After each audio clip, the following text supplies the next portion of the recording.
If you're watching this video and you have depression, why do you defend your depression? Actually, let me answer the question because I know the answer. Because I had depression. When we're depressed, we defend our depression because we cling on to the idea of being depressed as part of our personality. We use it as an excuse, as a means of a way out of situations that we don't want to be in. I have goals, but I'm depressed, so I can't do it.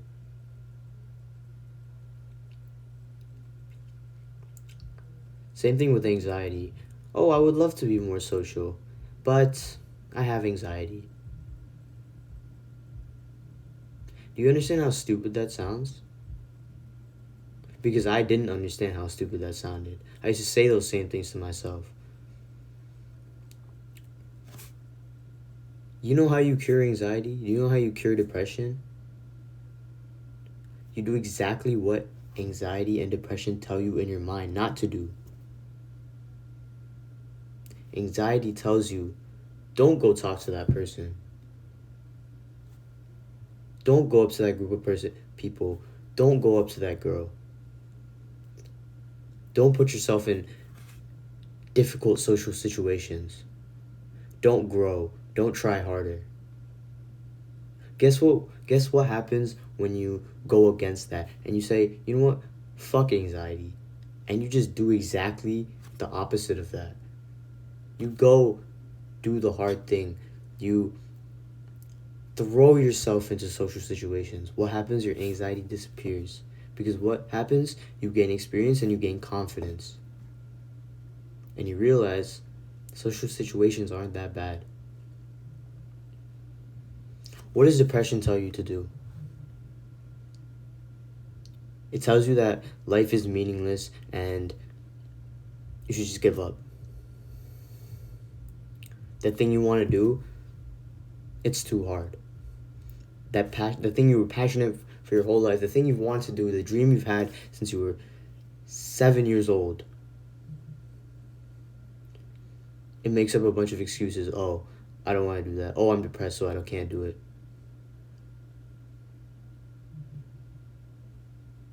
What happens if you go ahead and do it? That thing you're passionate about. You go ahead and do it and you find meaning in life. What happens when you find meaning in life? You can't be depressed. You mentally cannot be depressed if you find meaning in life. Depression is the state of mind where you find no meaning in life. So when you find meaning in life, you will not be depressed. When you find hope, you will not be depressed. When you find God, you will not be depressed. Now, I'm not going to preach to you and say that you should go believe in God and you should go to church or you should go, become religious. It's not necessary. If you're depressed, it's not necessary to go believe in God to not be depressed. But it certainly helps. And I pray for you, if you are depressed or you have anxiety or any of that stuff, that God will put you on a better path. If you don't believe in that, that's okay. I am not going to force anything on you. I'm not going to try and preach to you. But people that believe in God believe in hope. They believe that maybe life sucks now, but they believe God will make it better for them as long as they do what God wants them to do. And that's very powerful for your mental health when you can take that weight off your shoulders. When life isn't going well, but you know that God has your back. I went on a little tangent there, but let's get back to the point. A lot of people defend their mental illnesses. I used to believe I had ADHD. And maybe I do. I never I was about to get clinically diagnosed, or I was about to go and get checked for it, but then eventually I just decided I didn't want to. And maybe I have it, I don't know. I found out that couple people in my family have it, and it's genetic, and I was like, oh, that's all the more reason for me to have it. I used the idea that I had ADHD, right, which I didn't even know I had.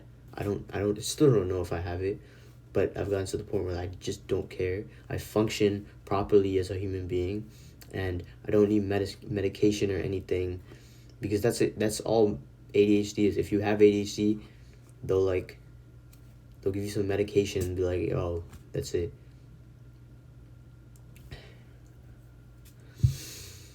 Think about the mind state you put yourself in when you believe you have ADHD, or you believe you have any mental illness, anxiety, depression, paranoia, whatever.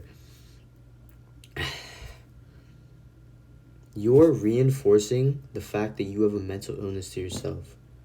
A mental illness is nothing but mental. It's inside your head. If you don't believe in it, it can't hurt you. Mental illnesses are nothing but thoughts that don't serve you. Thoughts that are negative and are negatively affecting your life, that are fucking up your head mentally.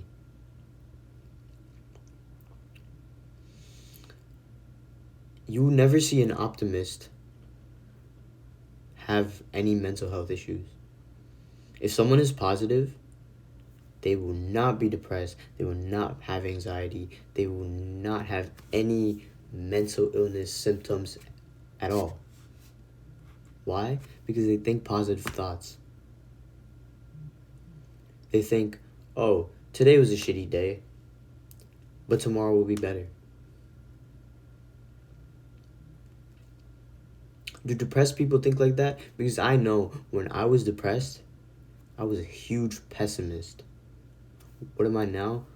I'm a big ass optimist. I turned myself into an optimist.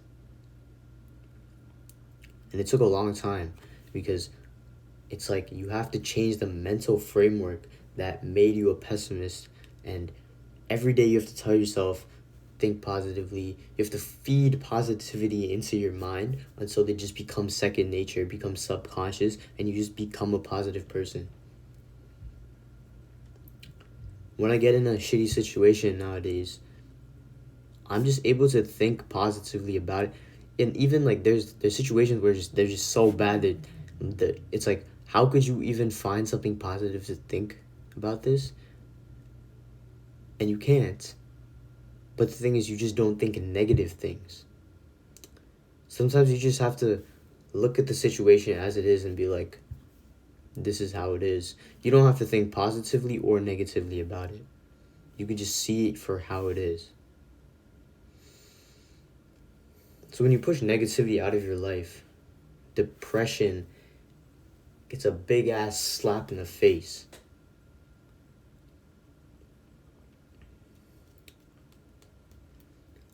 Also, if you have depression and if you have anxiety, like I said, you're feeding into this.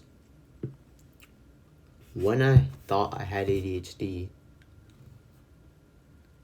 I was more likely to show symptoms of ADHD.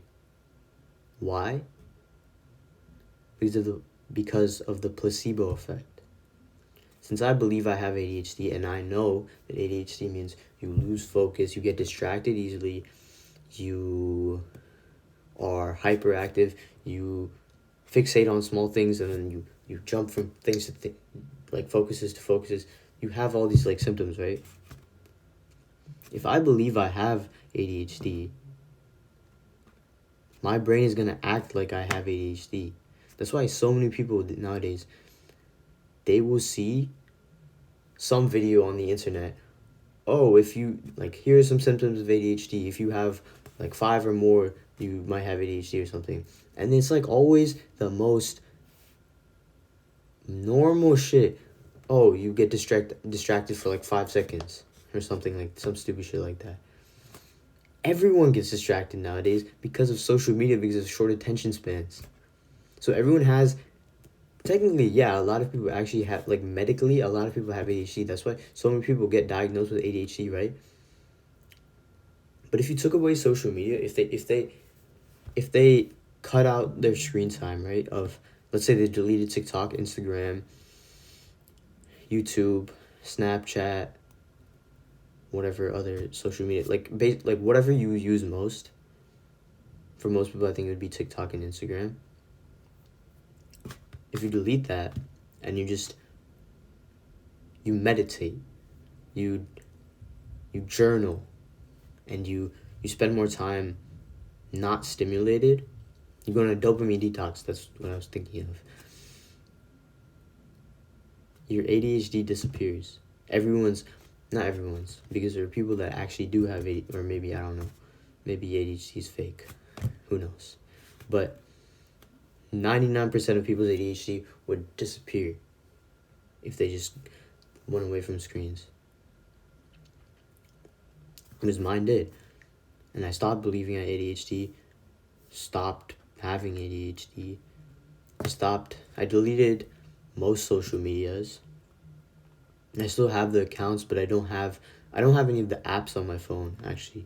I do download them from time to time, just to like check on it. Or like for Instagram, I'll go on the browser on my phone, I'll go on Safari on my iPhone, and I'll just search up Instagram.com, or like I'll search up YouTube.com, and I'll use it like that.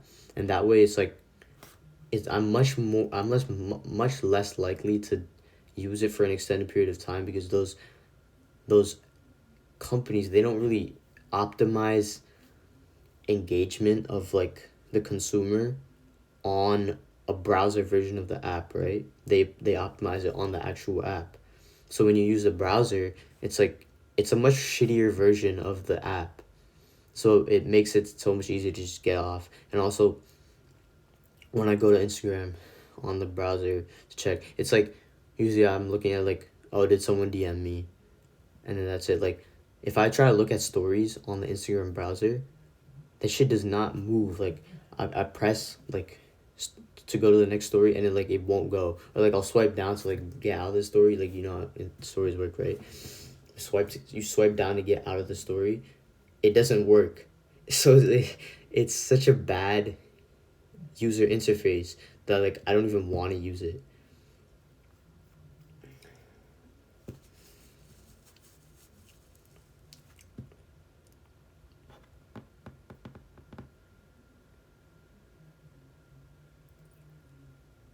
But what about anxiety? So anxiety, I talked about it earlier. Anxiety is fear of social situations. Anxiety is overthinking, right? Why do we overthink? Because we're thinking too much. We're not actually supposed to be thinking all the time. We're not always supposed to have thoughts in our brain. It's because of social media that we have this constant stimulation when we're on social media, that when we're not on social media, our brain has to constantly stimulate our brain with thoughts. So like I said, when you remove social media and you also start meditating, you become more mindful and you have less thoughts, because you don't need the stimulation. Your mind adapts, and it doesn't have this need for that stimulation, so it thinks less thoughts, and it focuses on what's in front of you, focuses on what you're seeing, it focuses on the present moment.